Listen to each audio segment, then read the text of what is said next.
नमस्कार. हॅलो 24 तास या कार्यक्रमामध्ये आपलं स्वागत. मी प्रशांत सोनार. आजचा आपला विषय थोडासा वेगळा आहे शिक्षण आणि व्यवसायासंदर्भातला, पण थोडासा वेगळा आहे कारण उच्च शिक्षित असे तज्ज्ञ मार्गदर्शक आपल्याला लाभले आहेत आणि ज्यांची विशेषतः कोकणाशी नाळ जुळली गेलेली आहे. त्यामुळे आज आपण ह्या संदर्भात चर्चा करणार आहोत आणि कोकणातलं शिक्षण असेल, पर्यटन असेल, शेती असेल, या अनुषंगाने चर्चा करणार आहोत आणि त्यांचं कार्य त्यामध्ये कसं राहिलेलं आहे याविषयी आपण चर्चा करणार आहोत. आणि त्यासाठी आलेले आहेत doctor Chandrashekhar Nimkar sir. Sir, कार्यक्रमामध्ये आपलं स्वागत. नमस्कार. डॉक्टर चंद्रशेखर निमकर यांच्याबद्दल सांगायचं म्हटलं तर स्वतः ते उच्च शिक्षित आहेत. म्हणजे काय तर त्यांनी BSc, MSc, PhD, MBA in business administration, त्याचबरोबर LLB ह्या सर्व गोष्टी स्वतः शिकलेल्या आहेत, स्वतः आत्मसात करून त्यामध्ये यश मिळवलेलं आहे. ॲल्वोजेन फार्मामध्ये ते संचालक आहेत ग्लोबल सप्लाय चेनमध्ये. त्याचबरोबर त्यांनी विविध सामाजिक संस्थांच्या माध्यमातून समाजकार्य केलेलं आहे. त्यामुळे त्यांनी स्वतःचं एक लाईन घेतलेली अशी म्हणायला हरकत नाही, ते म्हणजे ग्लोबल ते स्थानिक. आणि याच अनुषंगाने आज आपण चर्चा करणार आहोत. विशेषतः कोकणवासियांसाठी ही एक फार मोठी पर्वणी असेल असं म्हणायला हरकत नाही. डॉक्टर निमकर, कार्यक्रमामध्ये आपलं पुन्हा एकदा स्वागत. धन्यवाद. नुकतेच खरं तर 10वी-12वीचे रिझल्ट लागलेले आहेत. म्हणजे तुमची एक बोलता बोलता चांगली सवय मला कळली, ती म्हणजे डायरी लिहिण्यासंदर्भात. तर यासाठी काय मार्गदर्शन कराल विद्यार्थ्यांना?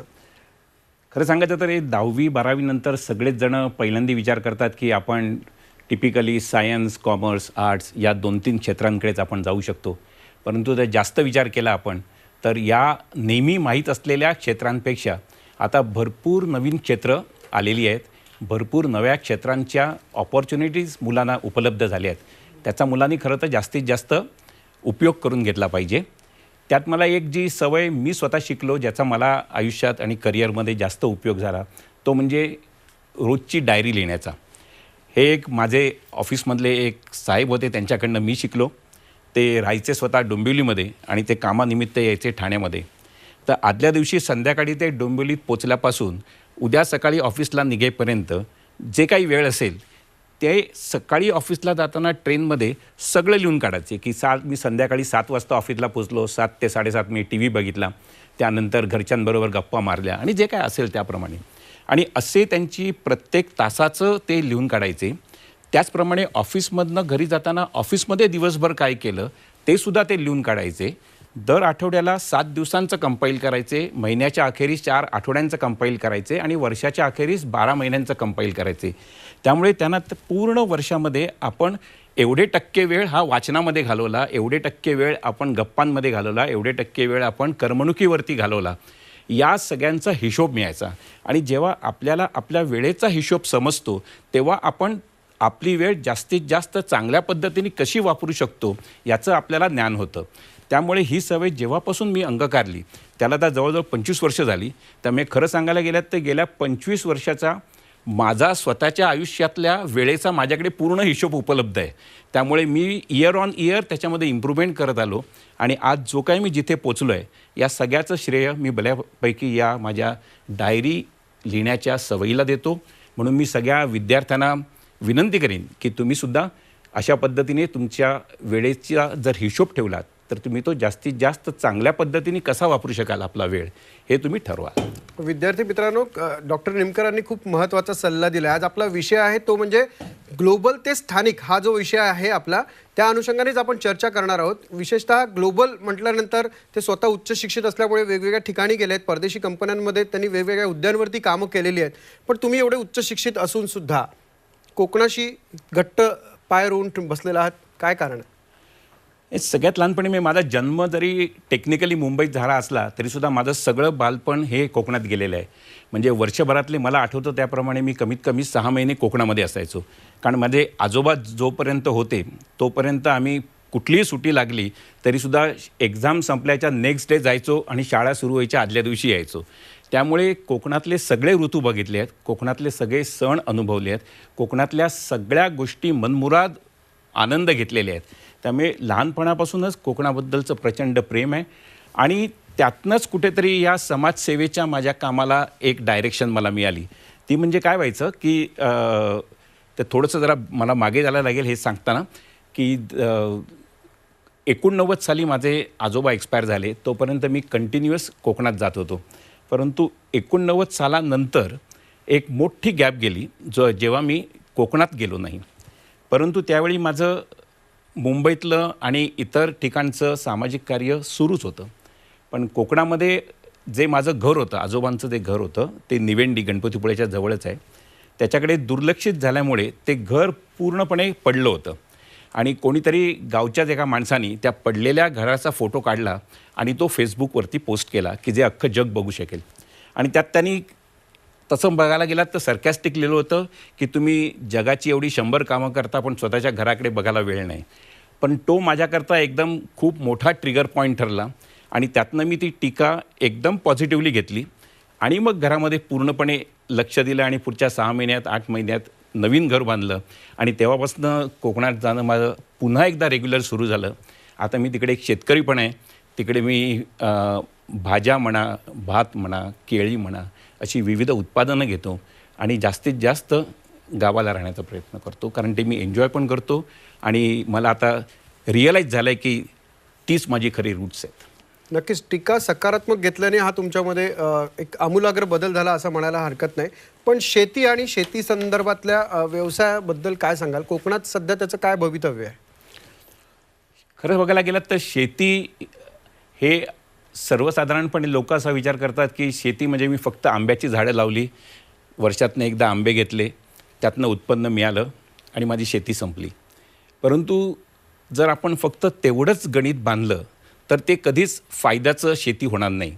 आपण त्या एकाच आंब्याच्या झाडाला, त्या झाडावरतीच आपण मिरी सोडली, त्यातनं आपण बाय प्रॉडक्ट दुसरं काहीतरी घेतलं, त्यानंतर खालची जेव्हा पूर्ण रिकामी जागा असते त्या रिकामा जागेमध्ये आपण कलिंगडं लावली किंवा इतर फळं लावली, तर या आंब्याच्या झाडांबरोबरच आपल्याला इतर पिकंसुद्धा घेता येऊ शकतात. आणि हे शेती आपण हे पूर्णपणे सगळं एकत्र बघितलं पाहिजे. फक्त एक प्रॉडक्ट बघून उपयोग नाही. त्याच्याबरोबर तुमच्याकडे गाई म्हशी असतील तर त्यांच्या गोवऱ्या पण हल्ली ॲमेझॉनवरती विकत मिळतात. त्यामुळे अशी लहानात लहान जे आपण कचरा म्हणून तिकडे टाकतो त्यातनंसुद्धा आपल्याला जास्तीत जास्त चांगल्या पद्धतीने उत्पन्न घेता येऊ शकतं. म्हणजे कमी जागेत वेगवेगळे प्रयोग करत राहिलो तर म्हणजे मल्टीटास्किंग तिकडे होता येतं. मल्टीटास्किंग घेता येईल, मल्टी प्रॉडक्ट्स करता येतील आणि एकाच प्रॉडक्टवरती अवलंबून न राहता, म्हणजे गाई म्हशी या फक्त दुधाकरताच आहेत एवढा त्याला क्षुल्लक विचार न करता त्याच्या शेणापासून आपण गोबर गॅस करू शकतो, त्याच्यापासून इतर खतं करू शकतो, त्याच्यापासून गोऱ्या करू शकतो, अशी जी त्याची बाकीची सुद्धा प्रॉडक्ट्स आहेत ती सुद्धा जर आपण कन्सिडर केली तर या सगळ्या गोष्टींचा आपल्याला जास्त. पण यासाठी तुम्ही काय मार्गदर्शन करता किंवा तुम्ही कशा पद्धतीने सक्रिय सहभाग नोंदवता? आपण आपल्या गावातले पण जे शेतकरी आहेत किंवा आजूबाजूच्या गावात, कारण मी स्वतः याच्यामध्ये सुरुवात केली तेव्हा मी सुद्धा दापोली कृषी विद्यापीठातून मी स्वतः शिक्षण घेतलं. मी त्यांच्याकडनं विविध प्रकारचे कोर्सेस घेतले. आंब्याच्या झाडावरती बघाल तर गेले 3 वर्ष चांगलं पीक येत नाही आहे, फळमाशांचा त्रास आहे, इतर पिकांचा त्रास आहे, लोक एक्सेसिव्ह केमिकल्स वापरतात.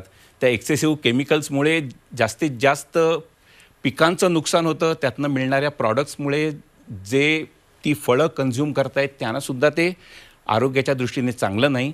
तर हे कुठल्याही प्रकारचं फक्त सेंद्रिय खतं वापरून किंवा फवारणी करतानासुद्धा गोमूत्रापासून बनवलेली सोल्युशननी आपण जर फवारणी केली तर या सगळ्या प्रकारामध्ये आपण केमिकल लोड कमी करू शकतो. आणि आता या सगळ्या गोष्टींमध्ये व्यवसाय तर आहेच आहे, पण व्यवसाय करता करता आपण तो सेंद्रिय पद्धतीने जर केला तर त्याचं आपल्याला किंमत पण जास्त मिळेल. मी तुम्हाला सांगतो की जे हळद मी माझ्याकडे जी हळद लावतो ती 100% सेंद्रिय पद्धतीने आपण करतो. त्याच्यामधला जो कुर्कुमिन कंटेंट आहे की जो खरा त्यातला मेडिसिनल कॉम्पोनंट आहे, तर आपल्याकडच्या हळदीचा मेडिसिनल कॉम्पोनंट एवढा जास्त आहे की आपण वाण्याकडनं साधी जी हळद घेतो ती आपल्याला साधारण 150-200 रुपये किलोनी मिळते आणि जी हळद आम्ही विकतो ती कमीत कमी 1000 रुपये किलोनी विकतो. एवढा फरक आहे त्याच्यामध्ये. आणि दरवर्षीची ती हळद घेणारी गिरायकं माझी फिक्स आहेत. म्हणजे सगळेच जण पहिल्यापासून सांगतात की यावर्षी मला अर्धा किलो पाहिजे, पाव किलो पाहिजे, जी काय असेल ती. आणि आणखीन महत्त्वाची गोष्ट म्हणजे इतर स्वयंपाकामध्ये जर लोक 1 चमचा हळद वापरत असतील तर आपली हळद त्यांना फक्त अर्धा किंवा पाव चमचाच पुरते, कारण 100% प्युअर आहे. त्याच्यामध्ये कुठल्याही पद्धतीची भेसळ नाही आणि परत ती सेंद्रिय पद्धतीने उगवलेली आहे. त्यामुळे जर अशा पद्धतीचं निश तुम्ही तयार केलं, अशा पद्धतीचं तुम्ही क्वालिटी दिलीत तर लोक पैसे द्यायला नक्की तयार असतात. नक्कीच. शेती म्हटलं की पाण्याचा देखील एक संदर्भ येतो. बरोबर. तर तुम्ही पाण्यासंदर्भात देखील काम करता, म्हणजे अगदी नदी स्वच्छता असेल किंवा जे काही जलसिंचनाच्या संदर्भातलं कार्य ते काय आहे? आपण बघाल तर बऱ्याच म्हणजे प्रत्येक गावामधल्या ज्या नद्या आहेत ते वर्षानुवर्षे तशाच वाहत आले आहेत. परंतु या सगळ्या नद्यांच्या खालती गाळ साठलेला आहे. तो गाळ काढण्याचं काम रेग्युलर बेसिसवरती होत नाही. आता ज्या गावामध्ये मी राहतो, ते निवेंडी म्हणून जे तुम्हाला गाव सांगितलं, ती नदी जिकडे उगम पावते तिथपासून समुद्रापर्यंतचं अंतर बघितलं ते साधारण 5 किलोमीटर अंतर आहे. आपण मागच्या वर्षी त्यातलं 500 मीटर म्हणजे 1 एवढा जागा आपण त्याचा गाळ पूर्णपणे काढला. आणि तो काढलेला गाळ जिकडे आजूबाजूच्या ठिकाणी जिकडे चिऱ्याच्या खाणी आहेत त्यांना ते खड्डे बुजवण्याकरता पण तो गाळ वापरू शकतात. तर आपण तो गाळ त्यांना दिला आणि जी 500 मीटर आपण नदी साफ केली त्याच्यामुळे त्या 500 मीटरच्या दोन्ही बाजूंना कमीत कमी 15 ते 20 घरं आहेत. त्या 15 ते 20 घरांच्या प्रत्येकाच्याकडे एक स्वतःची विहीर आहे. ज्या विहिरी याच्यापूर्वी एप्रिलच्या अखेरीस त्यातलं पाणी संपायचं, तर यावर्षी आता मे संपत आला तरीसुद्धा त्यांच्या विहिरींना पाणी आहे. त्यामुळे हा नुसता गाळ काढल्याचा फायदा एवढा झाला आहे. दुसरा फायदा झाला तो म्हणजे की तो गाळ वरपर्यंत आला असल्यामुळे जरी जास्त पाऊस आला तरी पण सगळ्यांच्या घरामध्ये आणि शेतामध्ये पाणी शिरायचं आणि शेतांचं नुकसान व्हायचं. परंतु मागच्या वर्षी कोणाच्याही घरामध्ये पाणी आलं नाही, कोणाच्याही शेतामध्ये पाणी गेलं नाही आणि कोणाचं नुकसानही झालं नाही. तो हा जो मी प्रयोग फक्त 500 मीटरवरती केला, तो जर मी पूर्णपणे 5 किलोमीटर नदीवरती केला तर मला खात्री आहे की गावातल्या प्रत्येक माणसाला 12 महिने पाणी मिळेल.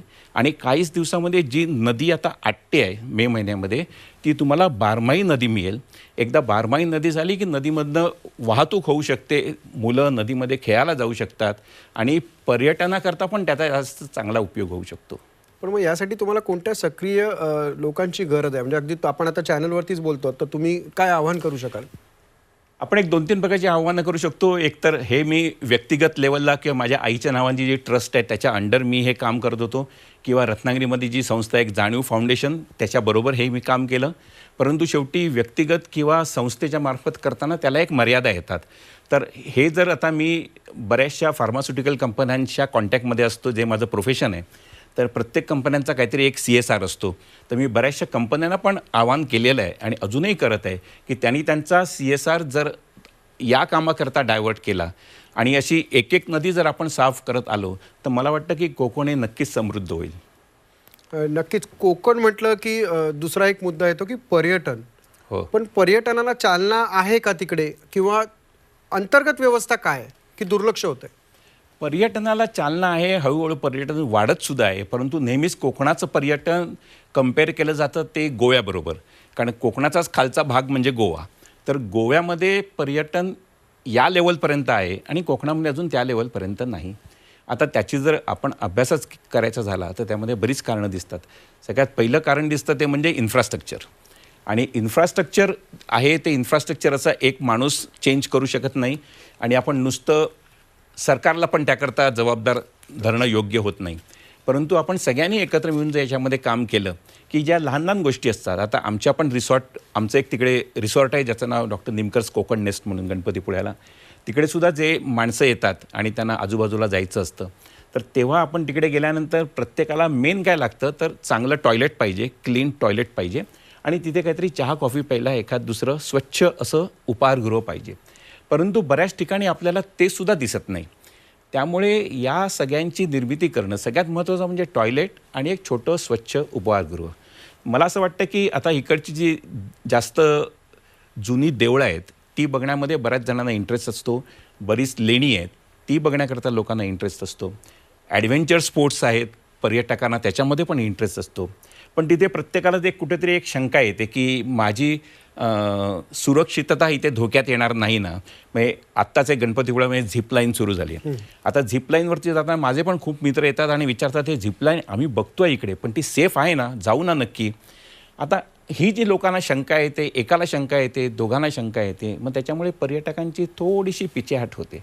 तर याच्याकरता ज्या काही त्याच्या टेस्टिंग असतात रेग्युलर की 10 माणसं गेल्यानंतर 11व्यांदा एक ड्राय रन करायचा आणि ती झिप लाईन बरोबर आहे की नाही बघायची, किंवा ती 50 किलो करता का 100 किलो करता असेल तर ते 150 किलो करता पण रन करून बघतात, ते करून बघणं. या सगळ्या गोष्टींचा जर टेक्निकल आपण अभ्यास करत गेलो आणि टेक्निकली जर या फुलप्रूफ करत गेलो, लोकांची सिक्युरिटी सगळ्यात महत्त्वाची, लोकांचं आरोग्य सगळ्यात महत्त्वाचं, या 2-3 गोष्टी जर आपण बघितल्या तर पर्यटनाला खूपच चालना मिळेल. आणि हे जे पर्यटक येतात त्याच्यामध्ये सगळ्यांचीच नेहमी कंप्लेंट असते की कुठेतरी माणसं जाऊन आल्यानंतर तिकडे कचरा झालेला असतो, तिकडे प्लास्टिक पडलेलं असतं, पाण्याच्या बाटल्या पडलेल्या असतात. ऑफकोर्स या सगळ्याचं प्रमाण हळूहळू कमी होतं आहे, लोकांमध्ये पण खूप सुधारणा आहे. आम्ही पण बघतो पूर्वी जसं रस्त्यावरती दोन्ही बाजूला कचरा असायचा तो आता खूप प्रमाणामध्ये कमी झाला आहे. त्याच्यावरती पण आपण एक सुंदर काम केलं होतं, ते म्हणजे प्लास्टिकच्या बाटल्या एकत्र करून त्याच्यापासून आपण काय करू शकतो ह्याच्यासाठी आपण प्रयत्न केला होता. 2 पद्धतीने केला होता. एकतर या प्लास्टिकच्या बाटल्यापासून आपण डिझेलसारखं ऑइल बनवू शकतो की ज्या ऑइलचा उपयोग फर्नेसमध्ये होईल आणि ज्या काही आजूबाजूला MIDC आहेत तिकडे फर्नेस करता जे डिझेल वापरतात त्या डिझेलचं कन्झम्पशन कमी होईल आणि हे प्लास्टिकपासून बनवलेलं ऑइल आपण त्याच्याकरता वापरू शकतो. त्याशिवाय या प्लास्टिकपासून एक बारीक फायबर काढला जातो आणि तुम्हाला दाखवायला मी मुद्दामून एक सॅम्पल आणलं होतं की हा एक छोटा टी-शर्ट आहे. हा बघून तुम्हाला वाटणार पण नाही की हा प्लास्टिक बाटल्यांपासून केलेला आहे. हा टी-शर्ट प्लास्टिक बाटल्यांपासून केलेला आहे. अशा या प्लास्टिक बाटल्या आपण एकत्र केल्या आणि त्या प्लास्टिक बाटल्यांपासून हा फायबर बनतो, त्यातनं एक फॅब्रिक बनतं आणि त्या फॅब्रिकपासून अशा पद्धतीचे टी-शर्ट करू शकतो.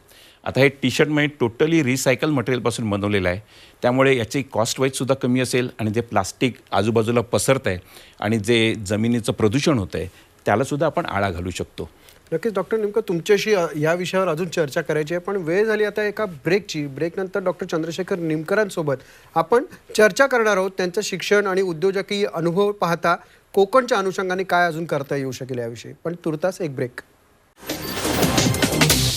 डॉक्टर चंद्रशेखर निमकर यांच्यासोबत आपण गप्पा मारतो आहोत, विशेषतः ग्लोबल ते स्थानिक या अपॉर्च्युनिटीज कुठल्या असतात, उद्योग असेल, शिक्षण असेल, शेती असेल आणि कोकणाच्या अनुषंगाने विशेष करून.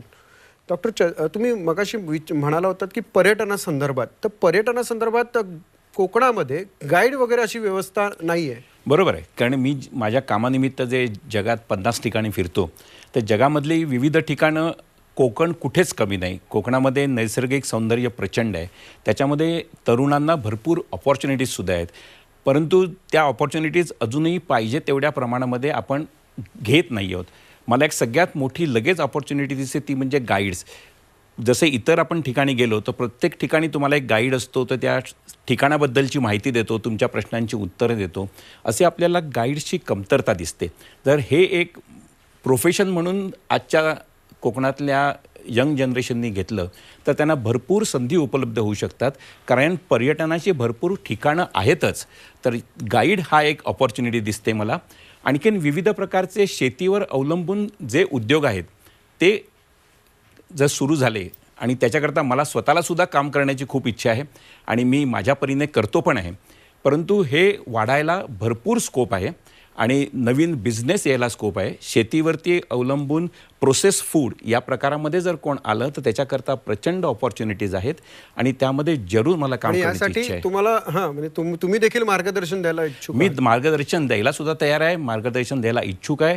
माझ्याकडे एक मोठा ब्ल्यूप्रिंट तयार आहे की कोकणातल्या जे कोकणातनं लोक काही झालं की आपले मुंबईला जातात, पुण्याला जातात आणि कोल्हापूरला जातात आणि तिकडे नोकरीसाठी आणि उद्योगासाठी ज्या संधी शोधतात त्याच्यापेक्षा या सगळ्या संधी कोकणामध्ये जर उपलब्ध झाल्या तर कोकणामधली माणसं ही जास्तीत जास्त कोकणामध्येच राहतील आणि ही एक इकोसिस्टीम अशी बॅलन्स होईल. आणि त्याच्यामुळे जे काही आता तुम्हाला कित्येक ठिकाणी शेती ओसाड पडलेली दिसते ती ओसाड पडलेली दिसणार नाही आणि पूर्णपणे 12 महिने हिरवं कोकण दिसेल. खरं तर खूप मोठा विषय आहे, पण आपली वेळ संपत आली आहे. तुम्ही कोरोना काळात देखील फार्माचा तुमचा अनुभव असल्यामुळे तुम्ही खूप कार्य करू शकलात. हो, पण ह्याचा काय एक अनुभव कसा होता, अगदी थोडक्यात 1 मिनिटात. करोना काळातला अनुभव खूपच चांगला होता. करोना काळात मी 6 महिने काम केलं रत्नागिरीमध्ये राहून. रत्नागिरीचं प्रशासन आणि रत्नागिरीमधले सगळे व्हॉलेंटियर्स, त्यावेळचे रत्नागिरीचे SP होते डॉक्टर प्रवीण मुंडे, त्यांच्याबरोबर आणि त्यावेळचे कलेक्टर यांच्याबरोबर पूर्ण 6 महिने काम केलं. लोकांना अन्नधान्य वाटण्यापासून त्यामध्ये आम्ही एक सुंदर काम केलेलं ते म्हणजे एक अँटी मायक्रोबियल फॅब्रिक डेव्हलप केलं होतं.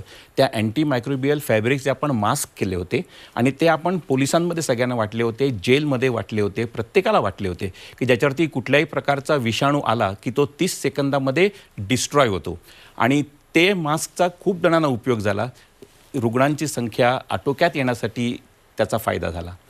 डॉक्टर, खरं तर खूप मोठा विषय आहे, पण म्हणजे थोडक्यात ह्या सगळ्या समाजकार्यातून राजकीय संधी मिळाली तर तुम्हाला निश्चित आवडेल असं दिसतंय. 100% दिसतंय मला, कारण एक व्यक्ती किंवा एक छोटी संस्था हे जास्त काम करू शकत नाही, परंतु जर याला राजकीय पाठबळ असेल तर ही गोष्ट खूप मोठ्या प्रमाणामध्ये करता येऊ शकते. आणि आजपर्यंत माझा जो प्रोफेशनल अनुभव आहे प्लॅनिंगमधला, निगोसिएशनमधला, कारण मी हार्वर्ड बिझनेस स्कूलमधनं निगोशिएशन शिकलो, MITमधनं मी बिझनेस शिकलो, या सगळ्या माझ्या शिक्षणाचा आणि माझ्या अनुभवाचा जास्तीत जास्त कोकणाला फायदा होईल, कोकणातल्या तरुणांना फायदा होईल अशी माझी मनापासून इच्छा आहे. आणि मला खात्री आहे की एक दिवस आपण ते नक्कीच करू. निश्चितच तुमच्या या इच्छा व्यवस्थितरित्या पूर्णपणे सफल व्हाव्यात, कारण रोजगार असेल किंवा शिक्षणाचा उपयोग व्यवहारात जर प्रत्यक्षात केला गेला तर त्याचा निश्चित फायदा होऊ शकतो. आपण इकडे आलात त्याबद्दल आपले धन्यवाद. धन्यवाद. डॉक्टर निमकरांना तुम्हाला देखील संपर्क साधायचा असेल तर आतापर्यंत तुम्ही नंबर लिहून घेतले असेल, संपर्क लिहून घेतला असेल तर तुम्ही निश्चित त्यांच्या या कार्यामध्ये देखील सहभागी होऊ शकता. आणि पर्यटन असेल, शेती असेल, शिक्षण असेल, या संदर्भात देखील जर तुम्हाला कुठला व्यवसाय करायचा असेल, कुठल्या नोकरी संदर्भात जर विचारायचं असेल तर तुम्ही त्यांना निश्चित या ठिकाणी विचारू शकता. तुर्तास वेळ झाली आता इथेच थांबण्याची. पाहत राहा झी 24 तास.